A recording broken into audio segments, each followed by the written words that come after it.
Hey, greetings everyone. Welcome back to the channel. Sorry if my voice sounds really off today. I've been really sick over the last couple days and this weekend. Really miserable. So when this finally gets posted, hopefully I'm better. But at the moment, I'm suffering. And I appreciate all you coming here. It's nice that some people are actually interested in what I'm putting out and liking the message. I'll keep working on giving you guys other interesting things. Feel free to leave any suggestions.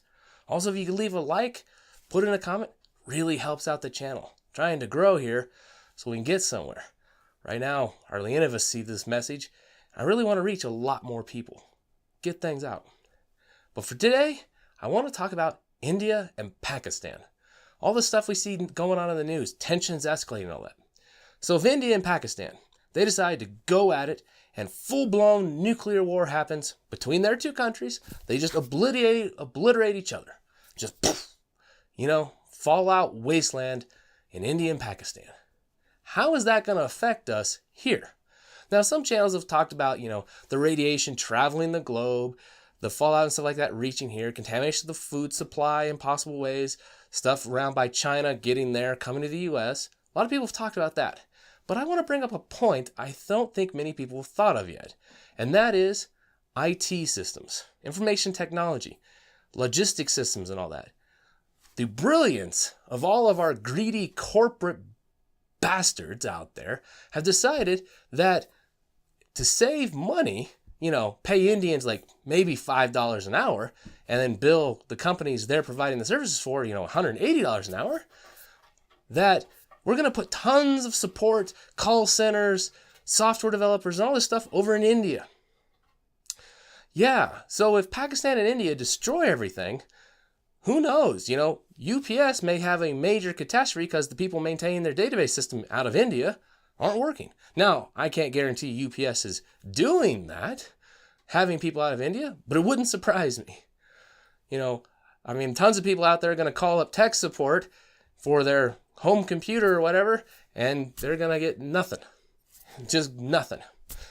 And in my own workplace, our vendor has outsourced a ton of it to India. A ton of work takes place out of India now. So if we have a major problem, we may be completely out of luck. And I see that true in a ton of financial, banking, probably trading houses, all sorts of IT systems and all sorts of logistics systems, trucking companies and everything else. We may have a major technological disruption on our side if those two countries decide to go at it like crazy. And getting the stuff set up and transferred to another location isn't easy. In fact, it's funny is when we have audits and all that stuff about, failover plans and all this other stuff, we talk about the plans. We talk about, this and that and all this stuff like that. But the auditors, they really don't dig in deeply and say, oh, what about this? What about this? What about this? Show us all these things. Show us all that. Auditors don't do that, because if an auditor goes in and is really harsh and looks at everything, they don't get hired again. You're paying the auditor to do the audit.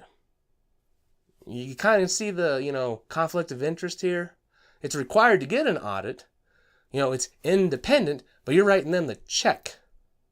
So a lot of IT systems and all that, and, cybersecurity and all that, they say, oh, hey, we've done all this stuff, it's great. It's not. It's usually a giant house of cards. Unfortunately, in this industry, I get a good idea of what's going on. That's why you hear about all these security breaches and people stealing all their information and all of it's gone. It's usually a giant house of cards. And the data sets that a lot of places are working with are huge, massive. They don't do full backups anymore. They do what's called a forever incremental. They're just writing the data changes out. So depending on if they started that, 7 years ago, and that was the last full, complete set of their data, and they're going to, quote, restore 7 years to rebuild things, yeah, I ain't buying it. I don't have a lot of faith in a lot of these things. It just drives me up the wall. And it's very frustrating. Particularly, like I said in one of my other videos, a lot of people making decisions, they're making a short-term decision that's going to help them out right then. And the consequences that they face for that decision are not going to be felt for years, maybe a decade or more later. Love canal, anyone? And so you may be totally screwed, But the people who made that decision, retired and got away with their golden parachutes, yeah, it's never going to come and bite them in the ass.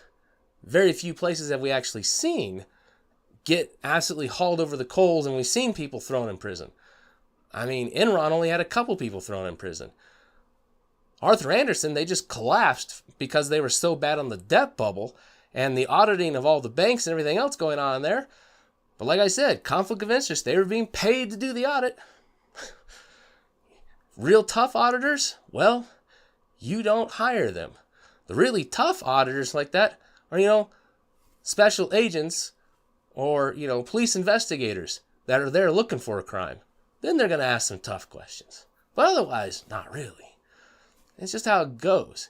So a lot of the IT systems now, they are so complex and the data is so large, I do not believe in the backup and restoration methods of most places. I consider it hopes and dreams, effectively. So there's my giant rant on that. And if India and Pakistan just go absolutely nuts with each other, I expect us to have a lot of technological issues over here. Airplanes, the software running and scheduling all the air flights and stuff like that between the countries, they could have a major problem because a lot of the people running it and doing the maintenance tasks are out of India. Suddenly flights are grounded all across the world. Could very well happen. Not to mention, the war, radiation, and all that other stuff, which is really bad. But just because they're on the other side of the world does not mean they won't directly have immediate effect and impact on us here. We need to always be aware of that. The world is so interconnected. All these pieces going from here to there. When you make phone calls, you don't know if they're, local. Well, I mean, you can get an idea based on the accident. But you know what I'm saying? It routes all across the world. And a lot of things we depend on, if a war breaks out in some other area, we're out of luck. We have made our country so immensely dependent on everything else out in the world, all across, that I've often wondered if we got into a major battle, like World War II level, and things go all to hell, that there isn't the manufacturing, the engineering, and all that stuff here to make it through like we did in World War II. There's my thoughts on all that. Hope you found it slightly useful. Got you something to think about, and why you should probably put away some extra food and stuff with what's going on. You never know when a disruption, way or somewhere else, is affecting the supply chains right here.